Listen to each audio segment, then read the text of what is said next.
안녕하세요, 루장입니다. 즐거운 휴일 보내시고 있는 가운데 급하게 이렇게 좀 찾아뵙게 되었네요. 애플카에 관한 소식이 있어서 좀 전해드릴까 합니다.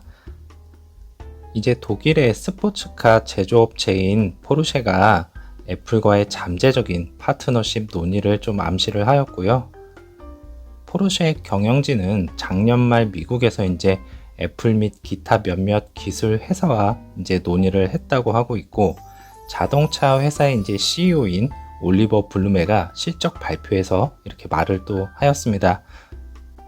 이제 블루메는 애플과의 논의가 흥미로운 공동 프로젝트에 관한 것이라고 좀 제안을 했고요. 포르쉐의 이제 상단 활동은 두 회사가 전통적으로 이제 긴밀하게 협력해 왔다는 사실을 또 한번 강조를 했습니다. 독일 자동차 업체는요, 이미 이제 애플 카플레이를 사용하고 있으며 회사가 이를 확장할 것이라고 말을 했고요. 이에 이제 경영진은 향후 프로젝트를 마무리하기에는 좀 너무 이르다고 경고도 했습니다. 이제 애플과 포르쉐가 자율주행 파트너십에 대해 논의했을 수 있다는 추측을 좀 불러일으키는 것 같습니다. 애플카 소문이 이제 2020년 말에 다시 등장한 이래로 기술 대기업이 여러 회사와 이제 잠재적인 파트너십을 고려하고 있다는 추측이 돌고 있습니다. 이제 애플과 포르쉐가 자율주행 파트너십에 대해 논의했을 수 있다는 이렇게 추측을 불러일으키는 것 같고요.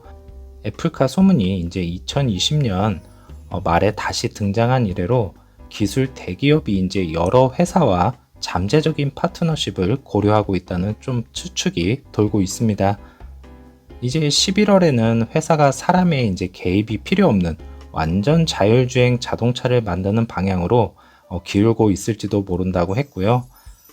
이제 전체적으로는 애플카 프로젝트 팀이 해산이 되었으며, 회사가 이제 향후 이제 3개월에서 이제 6개월 내에 조직을 재구성하지 않으면 추측된 내용을 따라잡기가 어려울 수 있다고 말을 했습니다. 애플은 이제 2020년 말 당시에요, 셰시 디자인 전문가 포르쉐 카이엔 부사장을 좀 영입을 하였습니다. 애플은 아시다시피 프로젝트 이제 타이탄을 통해서 여러 자동차 업계와 좀 파트너십을 좀 맺으려고 노력을 해왔었고요. 이제 현대, 도요타, 마그나 등 수많은 업체와 이제 컨택을 했었고, 이에 알려지지 않은 아마 수많은 회사들이 있을 것으로 좀 예상을 합니다. 거기에 이제 루시드도 포함이 되어 있을 수도 있었겠습니다. 하지만 이제 그 길이 쉽지만은 좀 않았고요. 모든 자동차 회사들이 어떠한 이유에서인지는 모르겠지만은 번번이 이렇게 좀 거절을 하면서 애플카에 이제 먹구름이 좀 끼기 시작을 했고요. 경영진들은 이제 수차례 또 바뀌면서 프로젝트 타이탄이 좀 흔들리게 되었었습니다. 얼마 전 다시 경영진들을 대거 교체를 하였다는 기사가 나오기도 하였습니다. 이제 2021년 말에는요, 테슬라의 자율주행 전문가를 좀 영입을 하고, 애플 실리콘 팀에선 애플카를 위한 이제 자체 칩 개발이 순조롭게 이루어지고 있다는 소식도 있었습니다.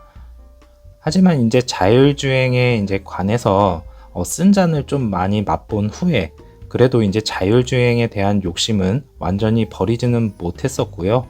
자율주행차를 직접 개발하는 대신에 자율주행 소프트웨어랑 차량용 인포테인먼트 시스템 개발에 집중하기로 목표를 좀 변경을 하고 팀을 이제 축소 개편을 하였습니다. 경험이 이제 전무한 차량 하드웨어 개발보다는 이제 장기적인 소프트웨어에 이제 집중을 하고, 하드웨어는 이제 전통의 차량 제조사와 손잡겠다는 좀 전략을 좀 취하고 있었습니다. 이제 블룸버그에서는 2025년에 애플이 이제 완전 자율주행 전기차를 출시가 가능하다고로도 이제 발표를 했었고요. 아시다시피 이제 렉서스 SUV 차량을 이용해 도로 주행 테스트에 나서기도 하였습니다. 현재 루시드와의 루머들로 여러 가지 이슈가 있는 상황에서 포르쉐와의 이제 파트너십은 좀 의외일 수 있겠습니다.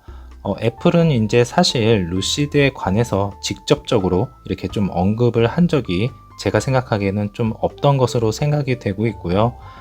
만약 루시드와 애플카에 관한 내용이 좀 언급이 있었으면 조그만한 기사라도 나왔어야 하는 게 정상인데 좀 없었고, 어찌 보면 애플에서는 이제 가만히 있는데 루시드 쪽에서만 루머가 돌고 있는 상황일 수 있겠습니다.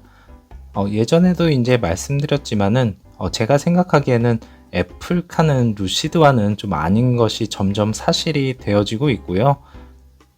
어제 이제 영상에서 말씀드린 바와 같이 배터리와 모터 쪽을 무게가 실릴 수 있다는 게 제 입장입니다. 또한 루시드 측에서는 이제 파트너십으로는 애플의 이제 소프트웨어 쪽으로 기대를 좀 해볼 수는 있겠지만 이 또한 좀 쉽지 않을 거라 좀 생각이 좀 들고 있고요. 그러면 이제 사우디에 생기는 애플의 폭스콘 공장의 의미가 좀 어떠한 의미가 되는지 약간의 이제 실마리가 좀 풀릴 수가 있겠습니다. 간략하지만 이제 제가 준비한 내용은 여기까지고요. 이제 앞으로 애플과 포르쉐의 이제 관계를 다시 한번 이렇게 좀 주목해 봐야 될 것 같습니다. 즐거운 일요일 보내시고요. 저는 다음 영상에서 찾아뵙겠습니다. 감사합니다.